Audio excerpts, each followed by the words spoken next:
Coach, could you talk a little bit about first day in pads? Yeah, I thought today was okay. I didn't think it was great. I'd like to see a little bit more physicality early in practice. They picked it up at the end when we got to a live setting, meaning we were full tackle, which we did some today at the end of practice. But and it picked up some then. Again, I think trying to develop the physical mentality that we need. I think we're ways off. So the effort was good most of the day. The physicality was okay at best, in my opinion. And I feel like towards the end we picked it up some. But they know what to expect. And Wednesday we expect it to be more physical and more of what we want. Clint wasn't rolling early. Has he got any kind of problem? Well, yeah, just they've thrown a lot of balls. And his shoulder is just sore. So we're just watching it, being smart, with it as we move forward. Gabe Wright. Gabe Wright got an injury last practice that's going to sideline him for the rest of spring, and so he won't be back in the spring. We expect him to be back in the fall. Did everyone make it out of practice today healthy? There was probably some bumps and bruises in there somewhere, but we'll know more, a little bit later today. So where Emery's knee was iced down yesterday, is he okay? I mean, they all got to get everything iced every day. So, but Emery took every snap today. Just talk about with Gabe and now Ken Carter not out there. The spring now becomes even bigger for Blackson and Brian Niles and Devontae, those guys at defensive tackle. Well, there's no question. We got some young guys at that position that need the reps anyway. But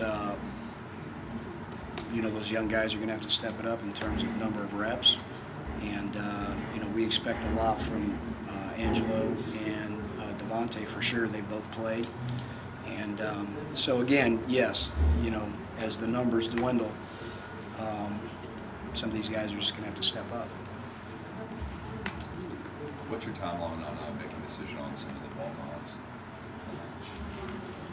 In terms of what? Just in terms of where they stand as far as the same timeline for everybody else on our team. Would you say the problem with the physicality or what you saw today was more from a technique standpoint, or was it just just going out there and hitting something? Well, it's definitely not that they don't want to do it, but there's a lot of thought process going on right now, and I think that took a little bit out of it early on. And there's going to be some of that, as we discussed earlier, the same question. There'll be some of that. And again, what we're looking for is, if you're going to make that mistake, let's just make sure that we're playing a physical nature of football, physical brand of football. So they're definitely, they're definitely thinking. There's definitely a lot of thought process. But again, I think what we got to narrow in on is regardless of all that, the physicality of the game is the number one thing, because the thought process and the learning will come with time and reps. So I think that was part of the and I'm not going to say it was a problem today. It wasn't a problem, but it was just something that I think that needed to be brought to their attention, and it'll be better Wednesday. Gene, when you were scouting and signed Sammy Coates, what really jumped out about him? He's a receiver with a lot of length, and he's extremely fast.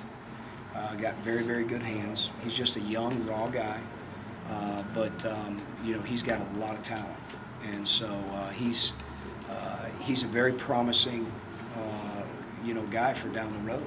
He's got to continue to work. He's made improvements, daily, everywhere for him. I'm really proud of him in the classroom and some things he's doing all the way around. And he'll develop day by day. He'll develop, but he's definitely got the tools and he's got the desire to be a good wide receiver in the league. So I'm looking forward to his development actually. Gene, Anthony Swain obviously made a lot of physical gains. I guess you got to see him play linebacker wide today. Just kind of, where do you see him standing right now? He's got a long way to go. Got a long way to go. The mental part of the game is where he is very challenged right now in terms of, he's been a safety in high school, and then last year, basically got redshirted.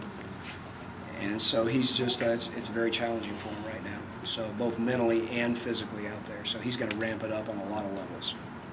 Van Gorder talked about cross-training guys at linebacker, moving them around. Jawar was kind of shadowing Jake a little bit today.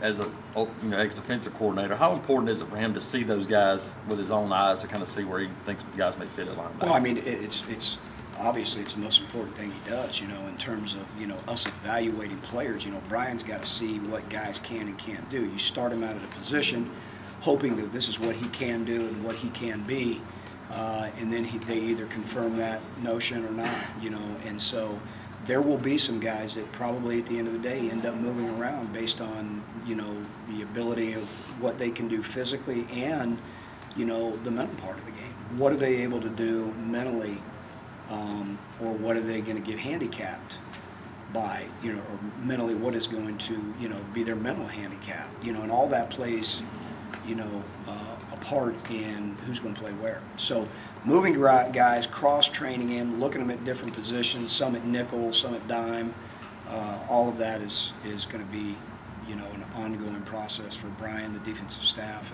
and, all of us.